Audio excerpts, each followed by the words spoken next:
Hi guys, this is Christina McNeil with Silver Creek Realty here in Boise, Idaho. And today I would like to share the 5 items that you need in order to purchase your property.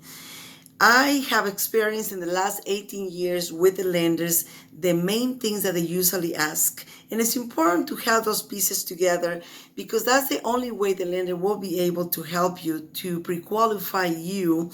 And I noticed that I would say in the later 5 7 years, I noticed that the realtors, they usually will submit offers that or they require at some point actually to have a pre-qualified letter from your lender in order to present an offer. So let's get ready, so that way also you know how much you qualify for and you be more prepared on what you actually can visualize based on your criteria.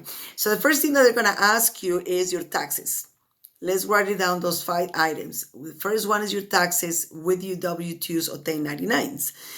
Taxes the last 2 years, so we're thinking about 2018 and 2019 right now. And you haven't done 2019, and then it will be obviously 2017 and 2018. However, a lot of people say, hey, I made better money on 2017 than what I did in 2019. No worries. I will suggest for you to wait and have 2019 done. In that way, I can say actually the lender, because I'm not the one that gives the loans. And that's important to know though, because a lot of people try to think, where do I start? Should I go with a realtor first or should I go with a lender? And I say, well, it's kind of like together, and most of the times a realtor will guide you and tell you, hey, you might want need to get a lender, obviously, so in that way you know how much you qualify for. So we talk about the taxes. Now we're going to talk about the pay stubs. So if you get paid every 2 weeks or you get paid every week, they just need one entire month of pay stubs. If you are self-employer, you're not going to need the pay stubs. The taxes will be enough for the lender, and the lender, might require other items for you as well. Bank statements. They're going to ask you for a full month of bank statements. A lot of people ask me, hey, but I don't have a lot of income. And they say, well, one thing I noticed, and when I talk to the lenders, they always say, we just need to know, how do they conduct themselves? How do you, if you're depositing $5,000 and then next day you only have 500, and they start thinking, maybe they're spending more money than what they actually have. And that might be a red flag. So those are the things that they share with us. And we hear that from time to time. So, but not to worry about that. They just want to see how you function, how you budget yourself, and so on. So the fourth one will be the ID. They just need an ID or local ID, and they might require other items. But ID, obviously, in order for them to proceed as well. And the last but not least is the down payment.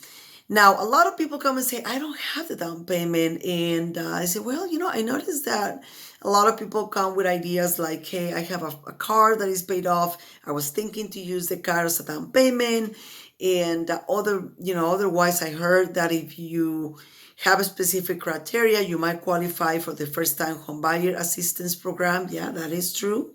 There is specific criteria to qualify for it, but it's possible that you can have it depending of your criteria. So let's review really quick the 5 items. So we're talking about the taxes in the last 2 years, pay stubs. If you're not a self-employer, it will be pay stubs, bank statements, one entire month of bank statements, ID, and down payment if you have any. If not, don't stress yourself.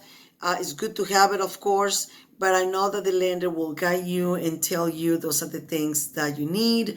And then also a lot of people say, well, I don't know if I should do it right now. I don't feel like I have all those items together. And say, hey, I'll tell you one thing. In my 18 years, and I specialize on buyers, is go with the lender, let him have a plan for you. When they pull out your credit report, they can tell you the things that you don't need to worry and the things that you actually can improve and make it happen within weeks or maybe months. But at least you have a plan. At least now you know that you have a path that you can follow, and that you only need some pieces of the puzzle to put together. Um, Remember that as a buyer agent, you don't have to pay me absolutely anything. The seller pay us for bringing a buyer. So my services to you are completely free. And that's a wonderful, wonderful experience, because I know that there has been a lot of people that they've been on their own trying to buy a property. And a lot of times they're not necessarily getting the advice that they need. So it's important to have the advice of a professional realtor that has been going through those transactions over and over again. Sharing my 18 years with you, with my customers, it's been a wonderful experience. I still up to date talking to my first clients, and along the way with all my old clients that is still out there, making sure that they have any questions. And I still up to date calling them and asking, hey, you have any questions, just always make sure to call me. Even if you believe that it's not related to something that you don't think is important, anything in the house is important. It's one of the most important assets in your life.